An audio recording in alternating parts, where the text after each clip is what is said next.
up to the entry Avat Lomdei Torah Yirei Hashem Choshvei Shemo. We have to love those who study Torah, fear Hashem, and give thought to His name. So he says, part of fearing and loving Hashem is also the people that emanate love for Hashem. We have to love them also. For example, a person loves his friend. So his friend has kids, his friend has family members, and you also are friendly and lovely and nice to his family members. Why? It's an extension of the love and friendship you have to your friend. You love his kids and you love people who are associated with him. So too, we love HaKadosh Baruch Hu, we fear HaKadosh Baruch Hu.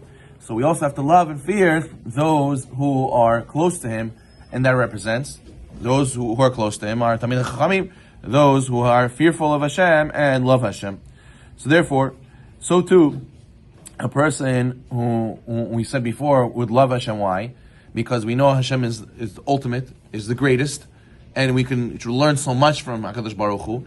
So those who are similar to HaKadosh Baruch Hu, we also have what to learn from them. We also have what to look up to them for. We also have what to be in awe of them, right? Lamashal, lahavdil, right? A person, the greatest basketball player ever. Even if you meet a similar basketball player, he's not the greatest, but he's similar, you also have the same awe, similar you have to the greatest basketball player. Why? Because they're similar. So therefore, same thing with the Talmidei Chachamim and the people who fear Hashem, Yirei Hashem, they're not the same, but they're closer to HaKadosh Baruch Hu than us. So therefore we have what? To learn from them, what? To be in awe of them. So therefore he says, the person has to make sure to stick to them, to have fear of them and to honor them. And what? We said it has a side benefit of your sons will be Talmidei Chachamim when you love the Talmidei Chachamim. As the Pele Yoetz says, it should be Sheyu Chavivim Kebavat Aino.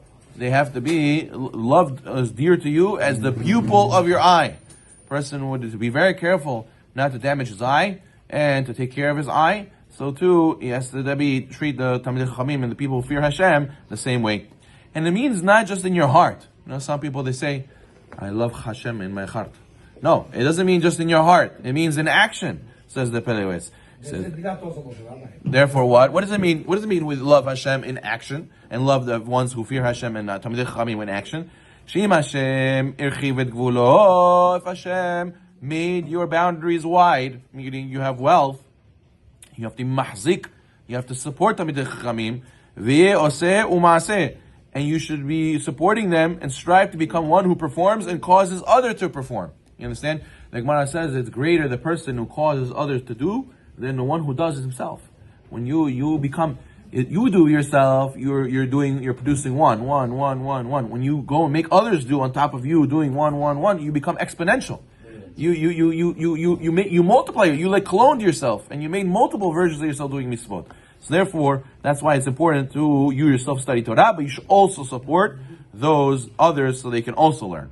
And if you're not so blessed with parnasah that you can't do that, you can't take upon yourself that, at least you should give your physical self to support and help and fear and honor the Talmidei Chachamim and the people who fear Hashem by fulfilling this, as the sages say, Gadol Shimusha Yoter Milimudah.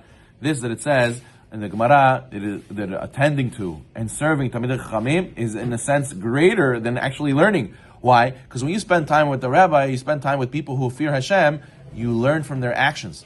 And you go and you see by osmosis how they bring into their life the actual halakha. You see them bring the Torah into their life, and then you absorb that subconsciously. So therefore, you see that not just when learning with them is one thing, but when you see them bring the Torah and they actually live by the Torah, you see how they speak, how they act, how their little mannerisms, it speaks volumes. As the Gemara says, that even the sicha betela, even the mundane conversation, Talmidei Chachamim tzarich limud, it requires to study it. Even look how the rabbi says a joke. He doesn't say a perverted joke. He says a clean joke. You know, look at the rabbi. Look how he speaks to someone. He doesn't cut them off. Look how he waits till he finishes. The other person speaks. You see, all these small little nuances. A person can speak volumes. It speaks volumes from just the mundane conversation from the Talmidei Chachamim. So therefore, a person has to attend to them and be next to them, and with his body absorb, and not just with his parnasah. So therefore, he says that a person has to make sure the opposite not to happen, Chas v'Shalom, is to not to cause tsar, not to cause suffering, Talmidei Chachamim, and not to Chas v'Shalom make a situation